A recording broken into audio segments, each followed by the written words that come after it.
له ومن يضلله فلا هادي له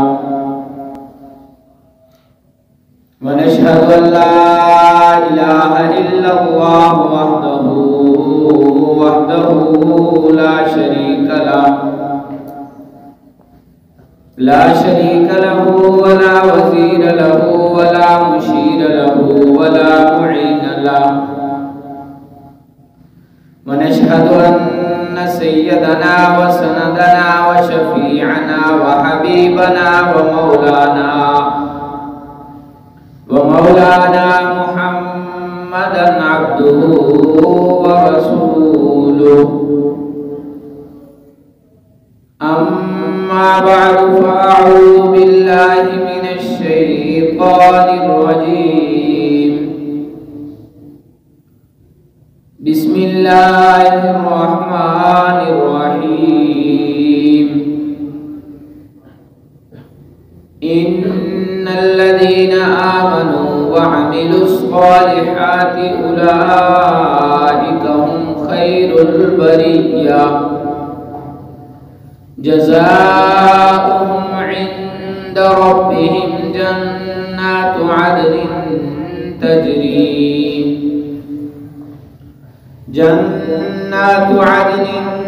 تجري من تحتها الأنهار خالدين فيها أبدا رضي الله عنهم ورضوا عنه ذلك لمن خشي ربه. قال النبي صلى الله عليه وسلم: أول جيش من أمتي يغزون البحر وجبوا الجنة، أو كما قال صلى الله عليه وسلم. صدق الله العظيم وصدق رسوله النبي الكريم، ونحن على ذلك لمن الشاهدين والشاكرين، والحمد لله رب العالمين. يا رب صل وسلم دائما أبدا على حبيبك خير الخلق كلهم. اللهم صل على محمد وعلى آل محمد كما صليت على إبراهيم وعلى آل إبراهيم إنك حميد مجيد. اللهم بارك على محمد وعلى آل محمد كما باركت على إبراهيم وعلى آل إبراهيم إنك حميد مجيد.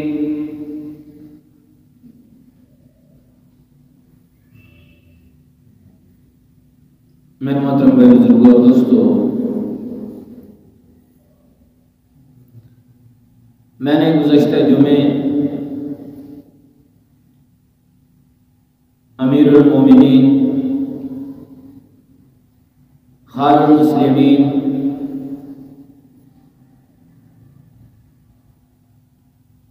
کاتب وحی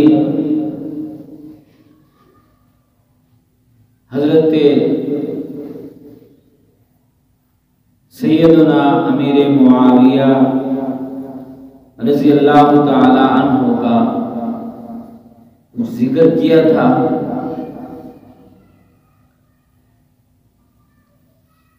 آج انشاءاللہ تعالی حضرت معاویہ رضی اللہ تعالی عنہ کا جو دور گورنری اور پھر دور حکومت ہے، اس کے اوپر انشاءاللہ تعالی بات کریں گے.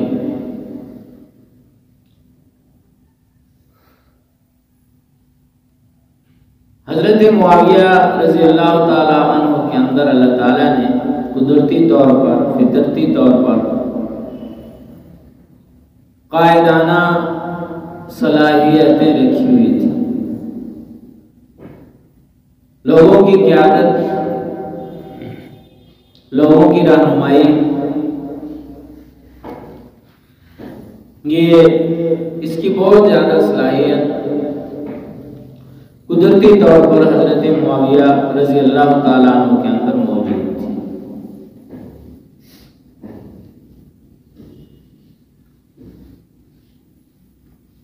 شام کے اندر ان کے بڑے بھائی تھے یزید بن ابی سفیان رضی اللہ تعالیٰ عنہ، گورنر تھے شام کے۔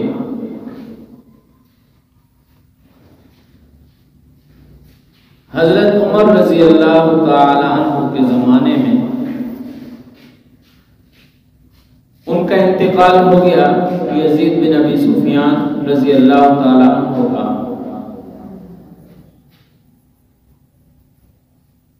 تو حضرت عمر رضی اللہ تعالیٰ عنہ نے یزید بن ابی سفیان کے چھوٹے بیٹے حضرت معاویہ رضی اللہ تعالیٰ عنہ کا شام کا گورنر مقرر فرمایا۔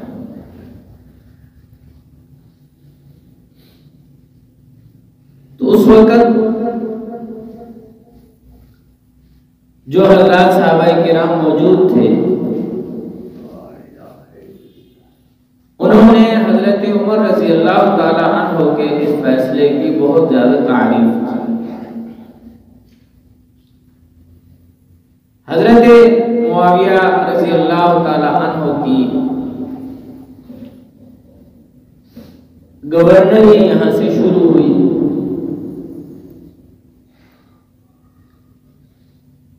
اور 4 سال تک حضرت عمر رضی اللہ تعالیٰ عنہ کے زمانے میں شام کے گورنر رہے۔ پھر اس کے بعد حضرت عمر رضی اللہ تعالیٰ عنہ شہید ہو گئے، حضرت عثمان رضی اللہ تعالیٰ عنہ خلیفہ بنے۔ تو 12 سال یا اس سے کچھ عرصہ حضرت عثمان رضی اللہ تعالیٰ عنہ مسلمانوں کے خلیفہ رہے۔ تو آپ نے اپنے سارے زمانہ خلافت کے اندر حضرت معاویہ رضی اللہ تعالیٰ عنہ کو شام کا گورنر برقرار رکھا۔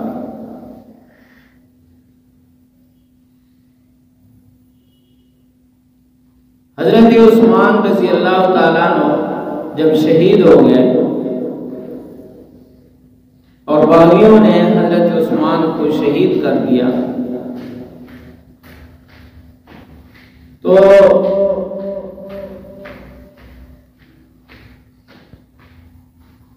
اس وقت حضرت علی خلیفہ بنے، لیکن حضرت علی اور حضرت معاویہ رضی اللہ تعالی عنہ کے درمیان قصاص عثمان پہ اختلاف ہو گیا۔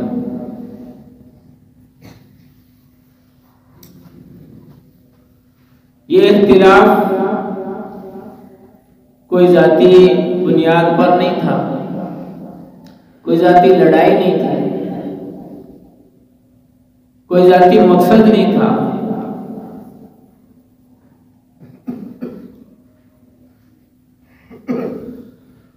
اس کی بہت زیادہ مثالیں احادیث کی، تاریخ کی کتابوں کے اندر لکھی ہوئی ہیں، جن سے یہ بات روز روشن کی طرح ثابت ہوتی ہے کہ حضرت معاویہ رضی اللہ تعالیٰ عنہ کا مقصد عہدہ نہیں تھا، ذات نہیں تھی، ذاتی کوئی مفاد نہیں تھا۔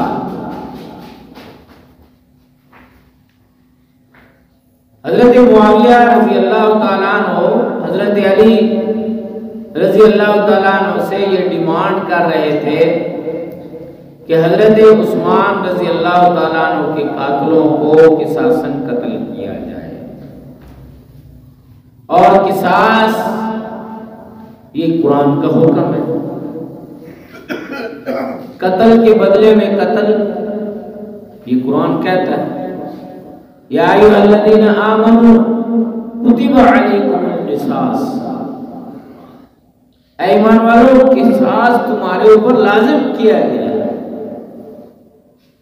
جس طرح کتب علیکم الصیام ہے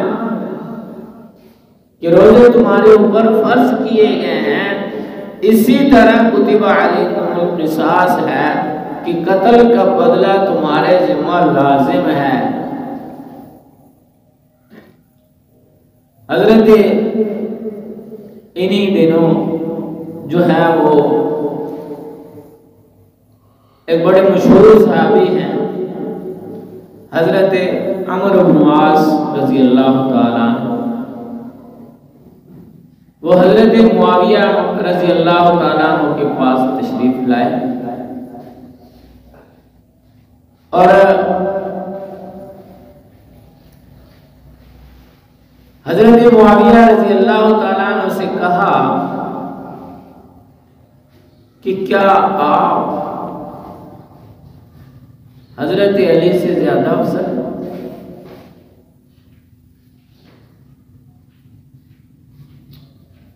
تو انہوں نے فرمایا کہ نہیں،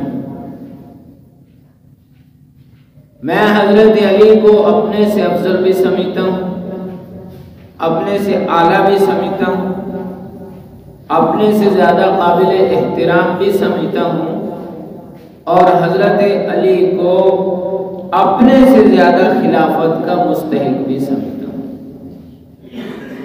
کہ خلافت ان کو ملنی چاہیے۔ آپ یہ میرا پیغام ان تک پہنچا دیں کہ جن لوگوں نے حضرت عثمان رضی اللہ تعالیٰ عنہ کو شہید اور قتل کیا تھا، وہ بندے وہ لوگ میرے حوالے کر دیں کہ میری حضرت علی رضی اللہ تعالیٰ عنہ کے ساتھ کوئی لڑائی نہیں۔ بہرحال حضرت علی رضی اللہ تعالیٰ عنہ کے پاس جب یہ پیغام پہنچا تو انہوں نے اس ڈیمانڈ کو نہیں مانا، اور جو وجوہات حضرت علی رضی اللہ تعالیٰ عنہ کے پاس تھی وہ بھی انتہائی مضبوط وجوہات تھی کہ فی الحال جو ہے وہ ہم اپنے آپ کو مضبوط کر لیں، اس کے بعد یہ قصاص والا معاملہ جو ہے وہ بھی ہو جائے۔ اس کے بعد پھر کچھ مفسدین تھے، فساد پھیلانے والے منافقین، اور جو دونوں کے درمیان کچھ ادھر لگے ہوئے تھے کچھ ادھر لگے ہوئے تھے، آگ بھڑکانے کے اوپر لگے ہوئے تھے۔ تو یہ حضرت علی اور حضرت معاویہ کے درمیان 3-4 سال تک یہ معاملہ جو ہے وہ چلتا رہا اختلاف کا۔ اس دوران جو ہے وہ جنگ بھی ہوئی ان کے درمیان، دونوں طرف جو ہے صحابہ کرام بھی تھے، تابعین بھی تھے۔ بہرحال حضرت علی رضی اللہ تعالی عنہ کو شہید کر دیا گیا، اور جس دن حضرت علی رضی اللہ تعالیٰ عنہ کو شہید کیا گیا اس دن 3 آدمیوں کو شہید کرنے کی پلاننگ تھی، اور ایک ہی وقت حضرت علی رضی اللہ تعالیٰ عنہ، حضرت معاویہ رضی اللہ تعالیٰ عنہ اور حضرت سعد بن ابی وقاص رضی اللہ عنہ۔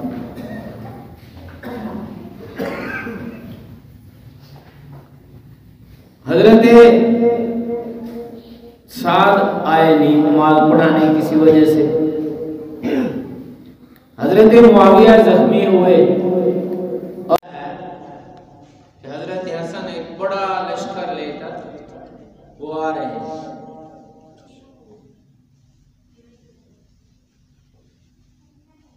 تو حضرت معاویہ رضی اللہ تعالیٰ عنہ نے فرمایا کہ یہ ایک بڑا قتال ہوگا، بڑی جنگ ہوگی، اور اس میں دونوں طرف کے مسلمانوں کا نقصان ہے۔ دونوں طرف کے مسلمان تھے۔ اس سے پہلے جو جنگ ہوئی حضرت علی اور حضرت معاویہ کے درمیان، جو بھی لوگ شہید ہوتے تھے وہ حضرت معاویہ کے لشکر سے ہوتے تھے یا حضرت علی کے لشکر سے ہوتے تھے۔ ان کی نماز جنازہ حضرت علی پڑھاتے تھے، ان کی نماز جنازہ حضرت علی پڑھاتے تھے۔ حضرت علی کے پاس ایک آدمی آیا، کہنے لگا کہ میں نے سعد کو قتل کر دیا۔ سعد حضرت معاویہ رضی اللہ تعالیٰ عنہ کے لشکر میں تھے۔ وہ آدمی آیا، منافق تھا، اس نے حضرت علی کو جب آ کر یہ خبر سنائی کہ میں نے سعد کو قتل کر دیا ہے، تو حضرت علی رضی اللہ تعالیٰ عنہ نے ارشاد فرمایا کہ اگر یہ بات ٹھیک ہے تو میں تمہیں جہنم کی خوشخبری سناتا ہوں۔ تو منافق ادھر بھی تھے، منافق ادھر بھی تھے، مسلمان ادھر بھی تھے، مسلمان ادھر بھی تھے۔ اور ساتھ فرمایا حضرت علی رضی اللہ تعالیٰ عنہ نے کہ میں نے نبی پاک صلی اللہ علیہ وسلم سے یہ سنا تھا کہ سعد کو جو قتل کرے گا وہ جہنم میں جائے گا۔ تو حضرت حسن رضی اللہ تعالیٰ عنہ کو جب حضرت معاویہ رضی اللہ تعالیٰ عنہ کو پتہ چلا کہ حضرت حسن ایک بہت بڑا لشکر لے کر جو ہے وہ مقابلے میں آ رہے ہیں، تو حضرت معاویہ نے کہا لوگ مریں گے، شہید ہوں گے، ان کے بچوں کا کیا بنے گا، ان کے رشتہ داروں کا کیا بنے گا، اور اس نقصان کا ازالہ کیسے ہوگا؟ اتنا بڑا لشکر لے کر آ رہے ہیں۔ تو حضرت معاویہ رضی اللہ تعالیٰ عنہ تدبر کے امام تھے، سیاست کے امام تھے۔ انہوں نے ایک کاغذ لیا، صاف کاغذ، اور اس کے نیچے اپنی مہر لگائی، کچھ نہیں لکھا، اپنی مہر لگا کر وہ کاغذ دے کر ایک آدمی کو حضرت حسن رضی اللہ تعالیٰ عنہ کے پاس بھیجا، اور کہا کہ حضرت حسن سے جا کے کہیں اس کاغذ کے اوپر جو آپ لکھیں گے مجھے قبول اور منظور، جو شرطیں آپ لکھیں گے وہ شرطیں مجھے منظور ہوں گی۔ اب وہ کاغذ جب حضرت حسن رضی اللہ تعالیٰ عنہ کے پاس پہنچا تو حضرت حسن نے اس کے اوپر کچھ شرطیں لکھی، اور حضرت معاویہ نے ان شرطوں کو قبول کیا۔ جب وہ شرطیں مان لی گئی تو حضرت حسن رضی اللہ تعالیٰ عنہ نے حضرت معاویہ رضی اللہ تعالیٰ عنہ کے ہاتھ پر بیعت کیا۔ یہ صلح ہوئی ہے، شہزادوں نے کی ہے، شہزادوں نے حضرت حسن اور حضرت حسین رضی اللہ تعالیٰ عنہ نے حضرت معاویہ کے ہاتھ پہ بیعت کی ہے، اور جو خلفشار تھے وہ سارے کے سارے ختم ہو گئے۔ اب سارے مسلمانوں کے امیر حضرت معاویہ رضی اللہ تعالیٰ۔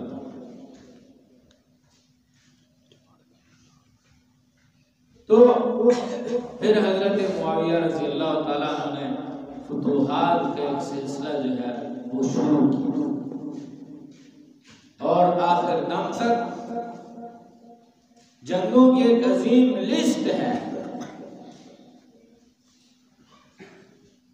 جو حضرت معاویہ رضی اللہ تعالیٰ عنہ نے اپنے زمانہ حکومت کے اندر وہ لڑی۔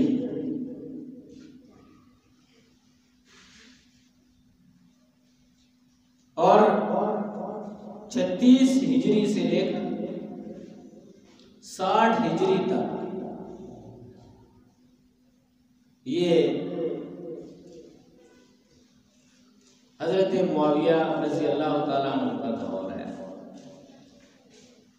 اور اس میں بہت زیادہ جنگیں لڑی گئی، بہت زیادہ جنگیں لڑی گئی، اور ہر جنگ کے اندر اللہ تعالیٰ نے فتح عطا فرمائی۔ اللہ تعالیٰ نے کوئی نہ کوئی شہر اور ملک جو ہے وہ ان کے قبضے میں، ایسی تدبر، ایسا حکمت اور ایسی دانائی کے ساتھ جو ہے وہ حضرت معاویہ رضی اللہ تعالیٰ عنہ نے اپنا زمانہ حکومت گزارا ہے۔ اسی لیے تو حضور علیہ السلام نے پہلے فرما دیا تھا، حضرت حسن کے لیے فرمایا تھا کہ یہ میرا بیٹا 2 مسلمانوں کے گروپوں کے اندر صلح کروائے گا۔ حضور علیہ السلام نے فرمایا اور یہ حضور علیہ السلام کی پیشین پوری کی۔ اور پھر حضور علیہ السلام نے ارشاد فرمایا تھا، الخلافۃ بعدی 30 سنۃ ثم ملوکا رحمۃ۔ یہ حدیث کے الفاظ کہ میرے بعد 30 سال خلافت ہوگی اور اس کے بعد بادشاہت ہوگی، لیکن رحمت والی ہوگی، رحمت والی۔ اب 30 سال بنتے ہیں حضرت ابوبکر سے لے کے حضرت علی تک 29.5 سال اور 6 مہینے حضرت حسن رضی اللہ تعالیٰ، یہ 30 سال بنتے ہیں۔ اور اس کے بعد فرمایا ثم ملوکا رحمۃ، اس کے بعد بادشاہت آئے گی، رحمت والی بادشاہت، وہ حضرت معاویہ رضی اللہ عنہ۔ اللہ تعالیٰ نے حضور علیہ السلام کی اس پیشین گوئی کو بھی پورا فرمایا، رحمت ہی رحمت، رحمت ہی رحمت، اپنے مسلمان لوگوں کا، اپنی رعایا کا درد رکھنے والے، درد رکھنے والے، ان کی زندگی کا معمول یہ تھا، کتابوں کے اندر لکھا ہوا، صبح نماز پڑھتے، نماز پڑھ کے بیٹھ جاتے، اور اپنے جو گورنر تھے ان کے جو پیغامات آتے، جو ان کے لیے ان کے جو مسائل آتے وہ سنتے، ان کو حل کرتے اور ان کے لیے سوچ و بچار کرتے۔ اور ایک اور جو حضرت معاویہ رضی اللہ تعالیٰ عنہ نے کارنامہ سر انجام دیا، وہ جنگی جنگوں کا آغاز ان سے ہوا۔ بحری جنگیں جو سمندری اور جزیروں کی جنگیں تھیں وہ حضرت معاویہ رضی اللہ تعالیٰ عنہ نے شروع، اور پہلا بیڑا، بحری بیڑا جو تیار کروایا وہ بھی حضرت معاویہ رضی اللہ تعالیٰ، اور اس کے اوپر بہت بڑی پیشین ہوئی ہے۔ حضور علیہ السلام نے ارشاد فرمایا تھا، اول جیش فی امتی، اول جیش من امتی یغزون البحر وجب الجنہ،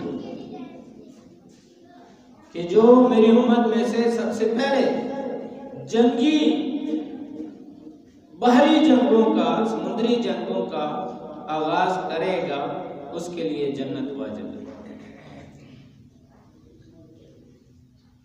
حضور علیہ السلام کے صحابی ہیں، بڑے سپہ سالار ہیں، جب اس دنیا سے رخصت ہوئے تو 65 لاکھ مربع میل کے اوپر،